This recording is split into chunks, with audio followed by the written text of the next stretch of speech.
So you've seen those amazing container homes online, right? It seems like such a cool idea. But, turning a big steel box into a place you'd actually want to live? Well, it all boils down to one single thing: insulation. Seriously, if you nail the insulation, you get this awesome, cozy, super efficient home. But if you mess it up, well, things get pretty bad pretty fast. Okay, let's dive into exactly how to do it right. So let's just ask the big question right out of the gate. Could you really live in a steel box? I mean, just as it is? The short answer is no way. Not a chance. And today, we're going to break down exactly why that is, and more importantly, what you need to do to fix it. I mean, look at this. On one side, you've got the dream, right? This cool, sturdy, blank canvas just waiting to become a home. And on the other side, you've got the reality. It's just a metal shell. The whole journey from that box to that beautiful home depends entirely on creating a buffer, a barrier, between you and that raw steel. All right, so let's get into the nitty-gritty.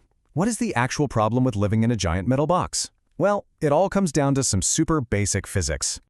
Just think about it for a second. A shipping container is basically a hermetically sealed metal can. It was designed to keep cargo safe, not to keep people comfortable. So, without any insulation, that metal just soaks up heat like crazy. On a warm day, you're living in an oven. And as soon as the sun goes down, it becomes a walk-in freezer. There's no in-between. Oh, and it gets so much worse. You get this thing called container rain. And yeah, it's as bad as it sounds. See, when the warm, humid air inside your container hits those freezing cold metal walls, it instantly condenses into water. And then it drips all over your stuff, creating puddles and basically turning your home into a perfect petri dish for mold. It's a disaster.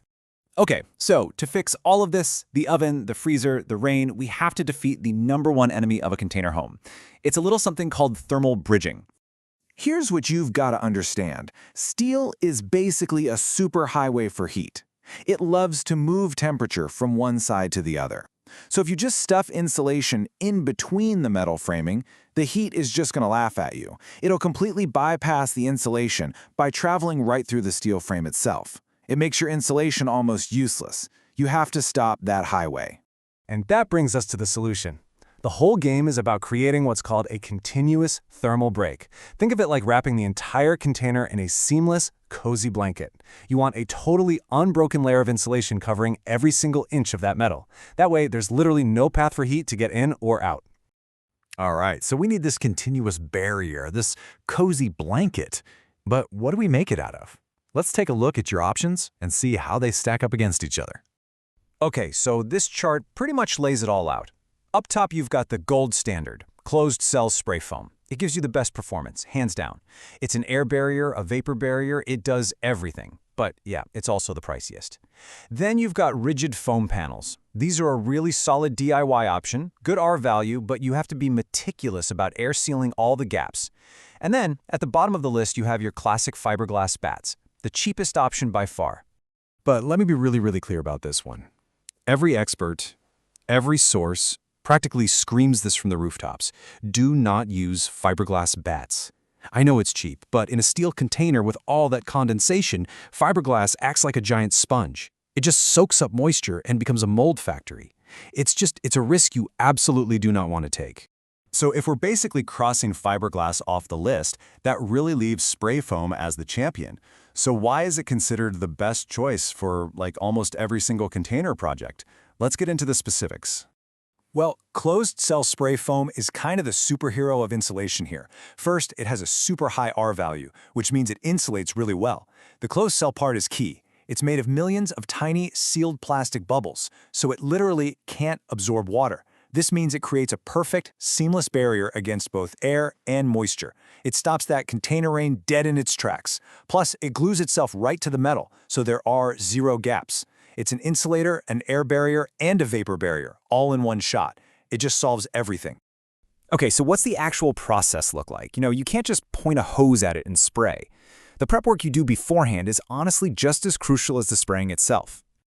Really, you can break the whole thing down into 3 main steps. First, you've got to prep the surface.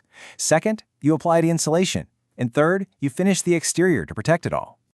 Okay, step 1, prep. You have got to get that metal surface clean. We're talking about getting rid of all the rust, any old paint, and whatever grime is left over from its life on a cargo ship.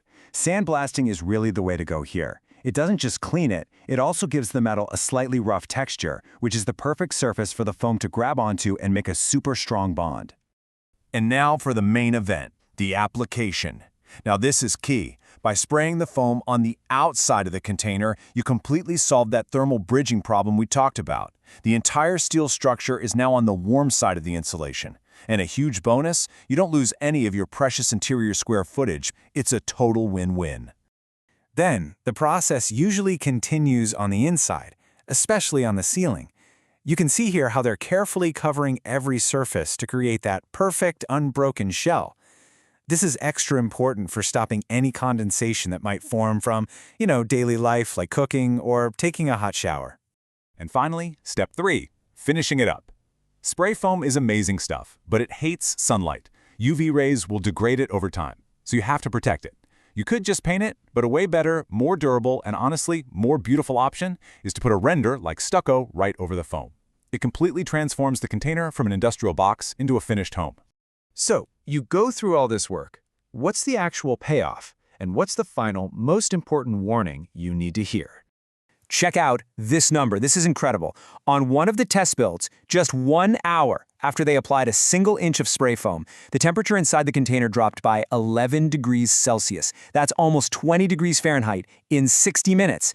That's how fast and how powerful this stuff is. It's not a subtle difference. It's immediate. And the long-term benefits are just as huge.